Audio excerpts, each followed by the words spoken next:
Versorgungslücke, ja. Ich gehe auch bald in Rente. Da habe ich das mal durchgerechnet. Das reicht bei mir nicht hinten und nicht vorne. Deshalb muss ich hier mehr Geld rausholen. Das ist meine einzige Chance. Preise rauf. Gäste nicht mehr in Watte packen, die Zeiten sind vorbei. Aggressiver verkaufen und Mega-Events statt klein-klein hier mit den Bauern. Knallhart. Wer hier nicht mitspringt, der ist die längste Zeit mein Gast gewesen. Und? Ja, wir wollten mal fragen. Ob wir vielleicht so einen kleinen... Lütt und Lütt. Nur so auf dem Deckel. Ne?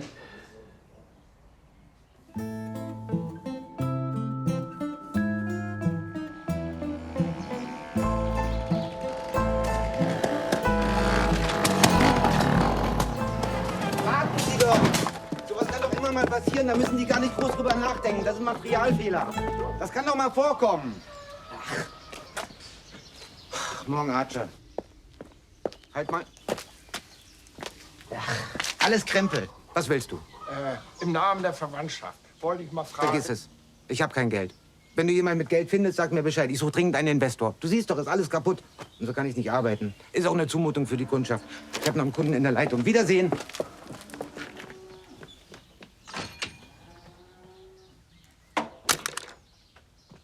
Geld leihen euch? Wer tut denn mal was Gutes für mich? Doch immer nur meine Mutti. Ja, nee. Hier, wie alt bin ich jetzt? Sag mal. Nee, warte, nicht sagen. Ich weiß nicht. Ich bin ja jetzt schon älter als du, als ich dich kennengelernt habe. Ne? Aber wer ist denn mal auf die Idee gekommen, in all den Jahren mir was Gutes zu tun? Weiß ich nicht. Ja. Ach, Kuno heißt das dann immer bloß. Und das doch nur, weil meine Mutti nicht wollte, dass ich in die Schule gehe, weil mein Vati sich ja schon allein gelassen hatte. Und deshalb gehöre ich doch gar nicht dazu zu euch allen. Hier, mich hat doch überhaupt keiner auf der Rechnung. Aber eure Rechnung soll ich jetzt bezahlen? Hier, ich bin doch nicht, wie heißt das, blöd.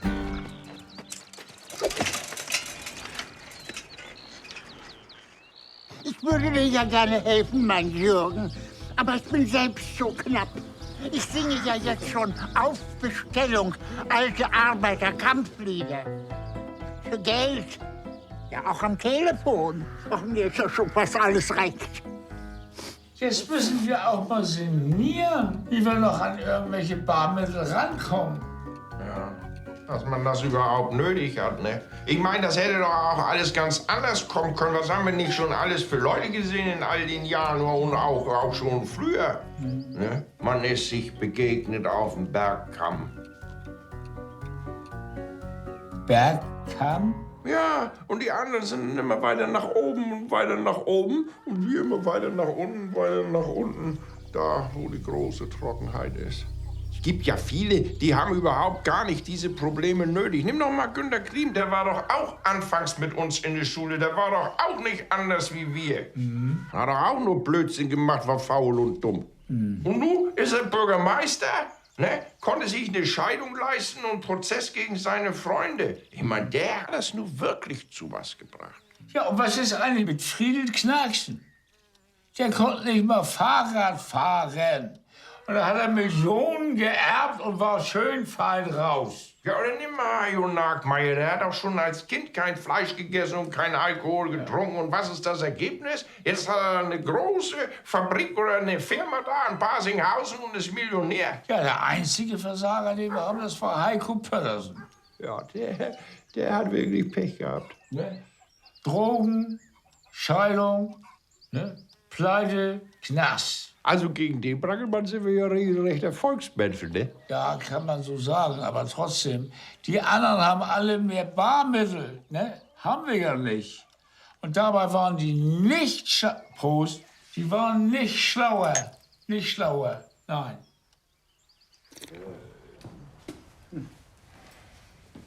Diese Plätze sind reserviert für Gäste, die was trinken. Ja, wir haben eine Eventidee. Wer hier rumhängt, ohne was zu verzehren, der wird von mir von jetzt an höchstpersönlich zusammengefaltet. Ja, aber es kann sein, dass du dadurch 50 Gäste hast. Und wo wollt ihr die herholen? Ja, wir wollen Klassentreffen machen von unserer alten Dorfschule. Gar nicht mal so schlecht. Nicht schlecht, ne? Ne? Ja, ja. Wenn wir gewinnen wollen, müssen wir uns aufteilen. Ich bin der Gewiefte und du der totale Versager. Können wir das nicht umgekehrt verteilen? Nee, das geht nicht. Das glaubt uns ja kein Mensch. So, hier, jetzt lies das mal.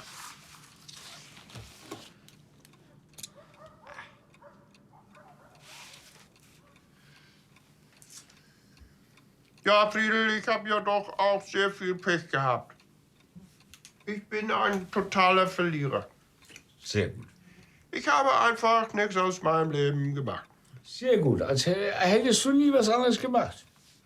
Und nun haben die ja wohl Rohstoffe auf Brackelmanns Brachland gefunden. Und ich könnte Teilhaber werden, aber ich habe ja nicht genug Barmittel. Nun fährt der Zug auch wieder an mir vorbei. Wie kann man so viel Pech haben? Ja. Ach, der Text ist toll. Der ist so toll. Ja, ist auch von mir. Jetzt musst du bloß auch vernünftig spielen, verstehst du? Und nicht so Larifari. Wieso denn Larifari? Du warst doch begeistert. Gewisse Worte müssen besonders betont werden. Das ist das Geheimnis der Schauspielerei. Woher willst du das denn wissen? Teilhaber. Rohstoffe. Barmittel. Teilhaber, Rohstoffe, Barmittel. Ja, geht doch. Ja. Jetzt musst du nur noch notwendig gucken. Notwendiger. Ja, so und nun mal los. Ja, die haben ja wohl Rohstoffe auf Braggemanns Brachland und ich kann Teilhaber. Aber ich habe keine Barmittel und nun fährt der Zug. Kann man so viel Pech haben? So? Ja, ja. Ja, meinst du, das ist der Durchbruch? Schöner kann das gar nicht laufen für uns. Du kannst ruhig mal mit anpacken. Der Tisch muss da noch rein. Irgendwie muss ich die 50 Leute hier unterbringen. Wieso denn immer ich? Ich gehöre ja sowieso nicht dazu. Blöd, Mann. Glückwunsch, Kurdi. Ja? Da hast du mal richtig was Tolles auf die Beine gestellt. Was haben wir nicht alles Tolles zusammen erlebt? Ja? Ja. Goldenen Zeiten der Jugend. Ihr habt ja sowieso immer nur an euch gedacht. Ich muss jetzt auch weg. Du kannst mich mal. Und übrigens, Leute, da ist die Kasse. Dass mir keiner da dran vorbeigeht, ohne zu zahlen. Ich hab euch alle im Auge. Oh, das wird bestimmt ganz wunderbar. Den ganzen Abend von früher reden.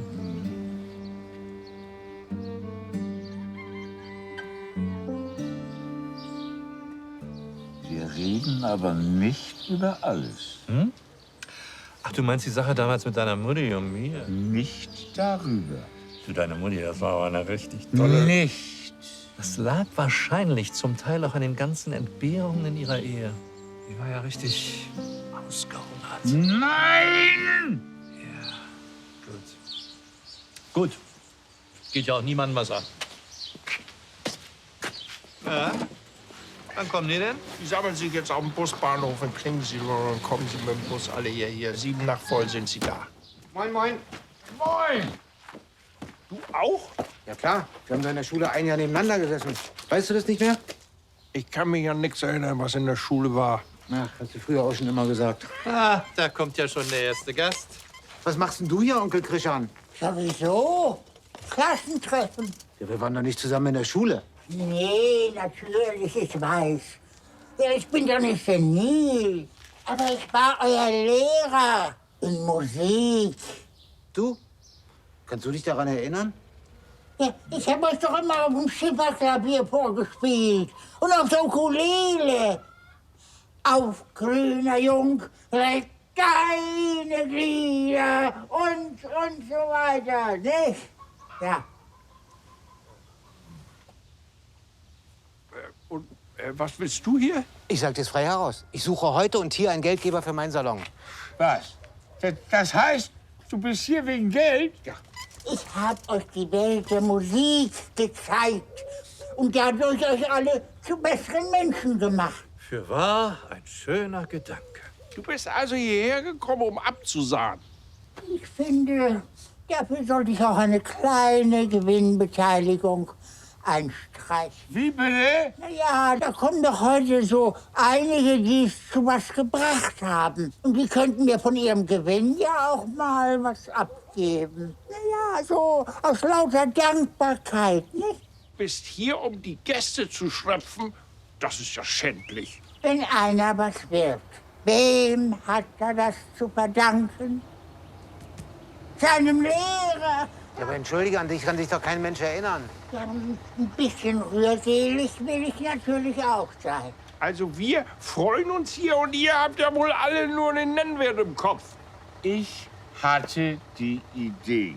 Und jetzt kommen ihr alle damit um die Ecke. Wenn ich sehe, dass ihr euch beim Trinken zurückhaltet, nur weil das extra berechnet wird, ist die Feier schnell vorbei. Hier wird heute Umsatz gemacht. Ich will nur ein ruhiges Gespräch mit Friedel Knacksen führen. Der hat das meiste Geld. Und bevor wir anfangen, erkläre ich euch die Abrechnungsmodalitäten. Dass nachher keiner sagen kann, er hat das nicht gewusst. Hier sind ja bloß 2 Leute. Was ist denn das für ein Scheiß-Klassentreffen? Na, das ist ja toll. Ihr habt euch überhaupt nicht verändert.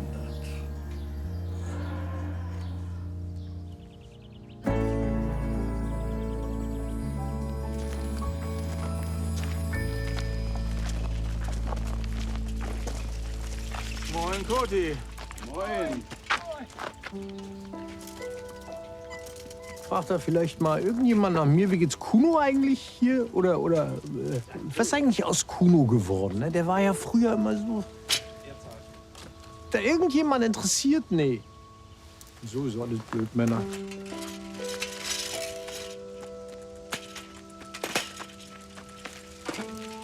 Meine Eltern wollten ja, dass ich den Hof übernehme. Ja, Klar.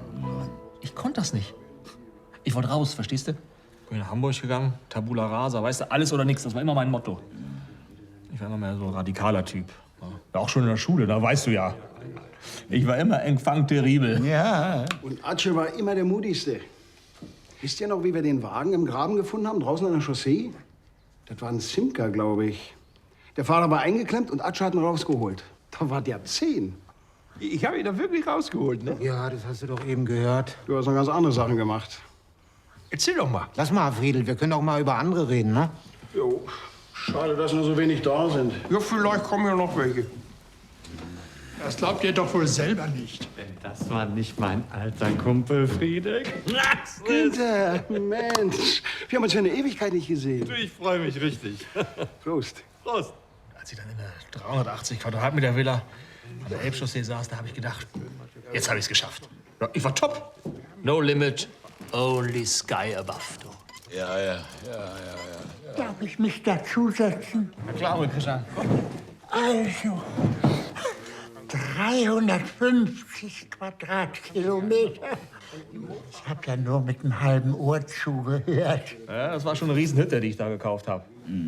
7 Badezimmer, komplettes Studio, unten im Keller, Videoüberwachung, Kiesgarten, Elbchaussee 124.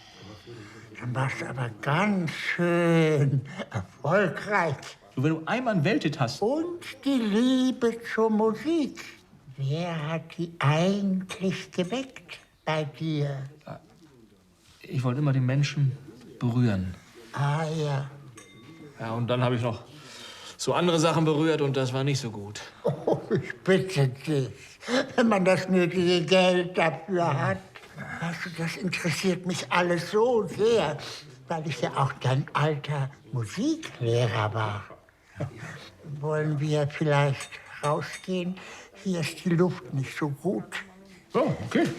Dann können wir alles in Ruhe durchsprechen. Geht's? Langsam. Braggemann, das ist ja alles furchtbar interessant. Ja, jetzt ist mal Schluss hier mit der Rührseligkeit, ne? Ja, dann mal ran an den Mann.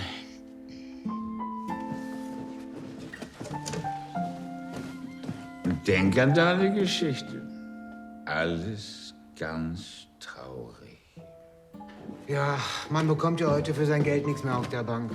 Darum meine Worte investieren. Ne? Investitionen. Na?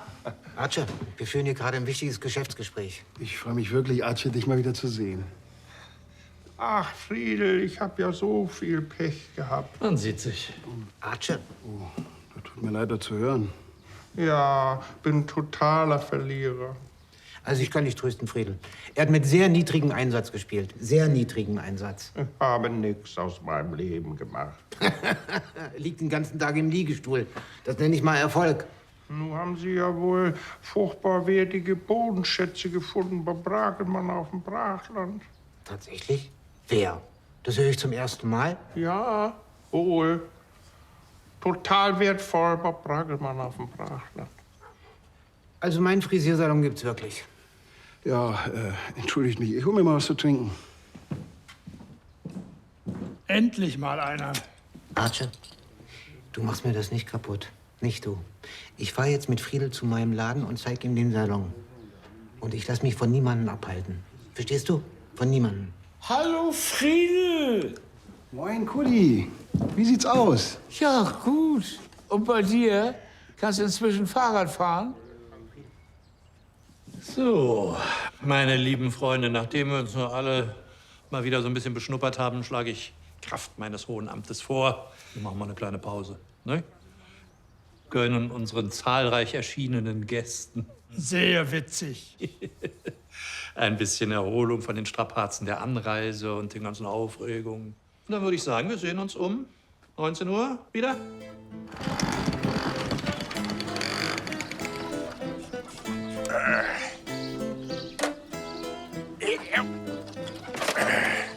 Da wär du.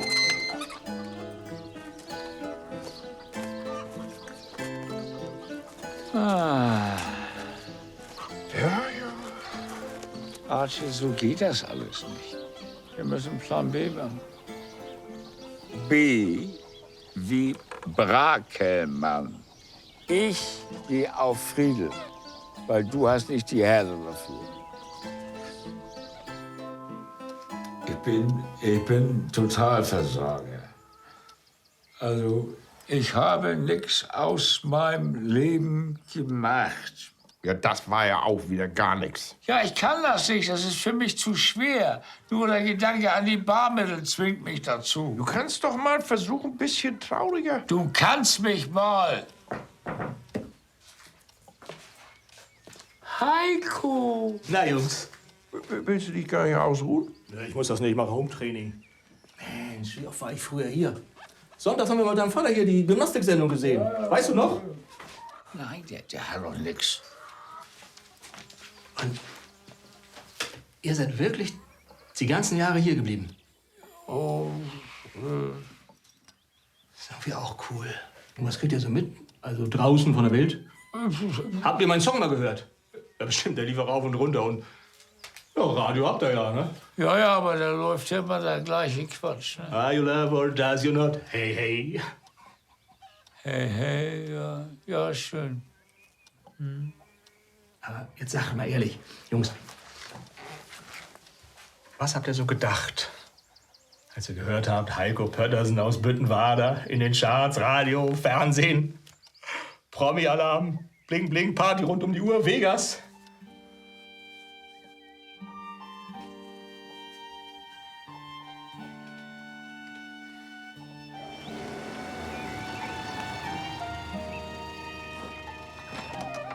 Mensch, hier habe ich meinen ersten Haarschnitt bekommen. Und jetzt kommt die Überraschung, Friedel.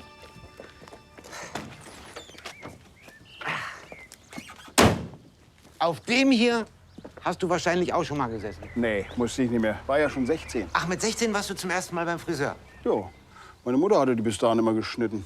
Aber dann meinte ich irgendwann so, jetzt will ich aber auch mal zum Haarschneider. Ja, da hat sie mich hierher gebracht, zu Frau Primatzki. Ach, gebracht. Ja, immer. Friedel, ich sag dir jetzt ganz offen, ich bin ein Erfolgsmensch. Ach. Ja, und das hier ist eigentlich eine Goldgrube, wenn man das Geld hat, um tief genug zu graben. Ich weiß das nicht mehr. Meine Mutter hat doch auch immer vor der Schule gewartet, wenn wir Schluss hatten und mich nach Hause gebracht. Na ja, doch, doch. Goldgrube. Und wenn wir uns zum Spielen verabredet haben, dann hat sie mich doch auch gebracht und gewartet. Sie war immer da. Immer. Ach, Friedel, wir sprechen ein und dieselbe Sprache. Du gibst mir gerade das richtige Stichwort. Transport. Ich dachte zum Beispiel an einen Shuttle-Service. Weißt du, es gibt so viele in den Dörfern rundherum, die sind nicht mehr so gut zu Fuß. Man könnte die transportieren, so von Tür zu Tür. Sonst haben wir Kinder ja immer über dich gelacht, weil du so ein Schwächling warst. Und mit dem Minibus könnte man die einsammeln und hierher bringen, weißt du? Gerade die alten Leute freuen sich doch, wenn sie rauskommen, was erleben. Ist doch herrlich. So ein Tag beim Friseur ist doch herrlich. Man müsste halt nur ein bisschen investieren. Und jetzt kommst du ins Spiel. Meine Mutter hatte immer Angst um mich. Jetzt schau doch nicht immer nur zurück. Schau doch mal nach vorn. Es gibt so viele Möglichkeiten. Zum Beispiel Investitionen in ein neues, aufstrebendes Businesskonzept. Irgendwann habe ich selber geglaubt, ich kann ja gar nichts allein. Nicht mal Fahrrad fahren. Und wenn ich es dann mal probiert habe, dann ist es auch prompt schief gegangen. Und ich habe mich hingelegt mit dem blöden Rad auf dem Vorplatz bei Shorty. Und mein Vater, der hat nur gelacht über mich. Friedel, da liegt er wieder. Naja, aber es ist doch auch schön, wenn die Leute Humor haben, Friedel. Und dann fragt mich doch Kurt Brakelmann tatsächlich als erstes, ob ich inzwischen Fahrrad fahren kann.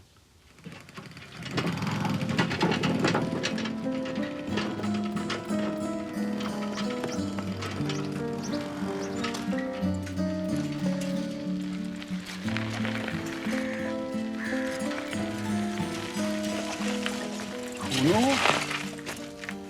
Ja? Wieso weißt du, wie ich heiße? Hör mal, ich kenne dich doch von früher. Ich bin Friedel Knacksen. Ja, ich weiß, wie du heißt. Aber wieso weißt du, wie ich heiße? Weil ich war ja früher nie in der Schule drin. Ja, ja.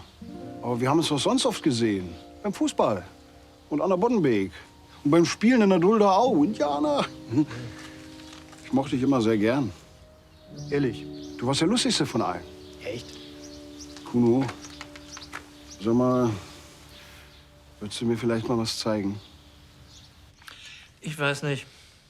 Irgendwie waren die Tage früher länger, als wir jung waren. Findet ihr nicht auch? Ja, das finde ich auch. Das ist zu schnell. Läuft wohl nicht so mit Friedel und deinem Friseursalon, wa? Nee, ich glaube, Friedel hat hier was ganz anderes gesucht. Ja, nee, das war eine schöne Kindheit. Besonders als dann die Liebe noch ins Spiel kam. Ne? Ja. Sag, Günther, hattest du nicht mit der Mutter von einem von uns damals? Jetzt kannst du es doch sagen. Ja, es war sehr schön. Also, mehr will ich auch heute lieber nicht verraten. Ja, verstehe ich. Vielleicht eins noch. Ich wollte, meine Mutter hätte mich so geliebt, wie diese Frau ihren Sohn geliebt hat. Oh Gott, oh Gott, oh Gott. Brakelmann, es ist soweit. Ne? Du üb noch mal. Ich bin ein totaler Versager. Und ich habe nichts. Das darfst du nicht sagen, Kurti. Du hast den Hof deiner Eltern weitergeführt. Darauf kannst du stolz sein. Ich habe das nicht geschafft. Also ich habe sehr viel Pech gehabt in meinem Leben. Tut mir leid, das zu hören, Kurti, aber ich weiß, wie sich das anfühlt. Ja? Ich habe alles gehabt, alles. Habe alles verloren. Ja, ja. Ja, man darf aber niemals die Hoffnung aufgeben. Ja? Ist auch mein neuer Song. Full of Hope. Full of Hope, full of love, yeah, yeah. Klar, ich war im Knast wegen Drogen, geschieden, pleite, ganz unten. Ja, aber nach langem Hin und Her habe ich jetzt einen Prozess gewonnen gegen meinen Ex-Manager. Aha. Diese alte Ratte. Ja. Das hat mir 6 Millionen eingebracht.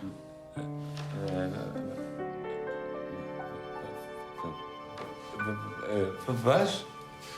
Also, das ist ja ganz wunderbar. Dann kannst du ja deinem Lehrer auch mal Danke sagen. Jo. Macht er ja. Heiko spendet eine Viertelmillion für deinen Seniorenstift, Onkel Christian. Eine Viertel einfach so? Nicht einfach so. Brakelmann, ich glaube, wir haben auf den falschen Gaul gesetzt. Ich habe das alles im Vorwege eingetütet. Ich hatte das Gefühl, man kann so ein herrliches Klassentreffen doch viel besser genießen, wenn man nichts Geschäftliches mehr erledigen muss. Nee? Jo. Also, Prost. Oh, ich kann das. Ich hab's drauf. Super, Friedel, super. Komm, hub mal. Ich hab's geschafft. Herzlichen Glückwunsch. Aber es ist natürlich auch ein sehr gutes Fahrrad, ne? Jo, das ist es wohl. Ja. Tschüss. Du willst schon gehen?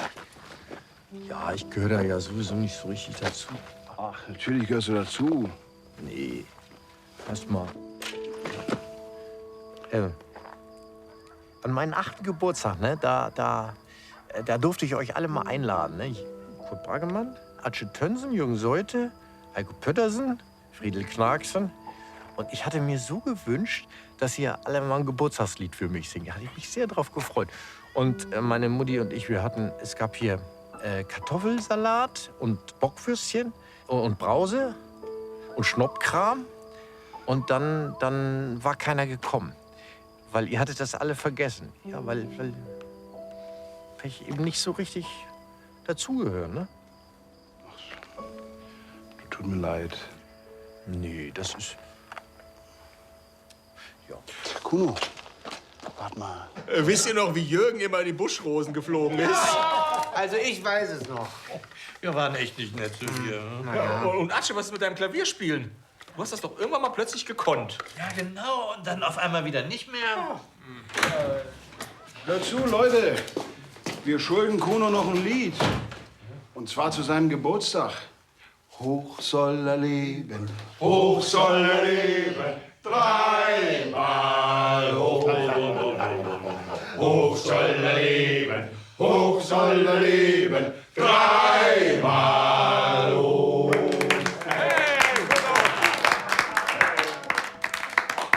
Also, hier. Na, danke. Also, vielen Dank. So. War das heute? Nee, vor 45 Jahren.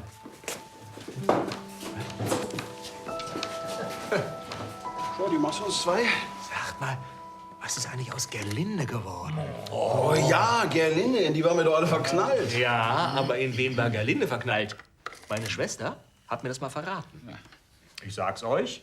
In Atsche. Nee. Gerlinde war total verrückt nach Braggemann. Ja. Ja. Weiß ich 100%ig von Gerlindes Mutter. Ja. Das war ganz gut aussehend damals. Ja. Wisst ihr was, Leute? Ayola, das you not. Hey. Ich gebe einen aus. Der ganze Abend geht auf mich. Shorty, haut rein. Haut. Ayola, das you not. Hey. Ayola, das 2 große und Johnny, 4 Bier. 2 große.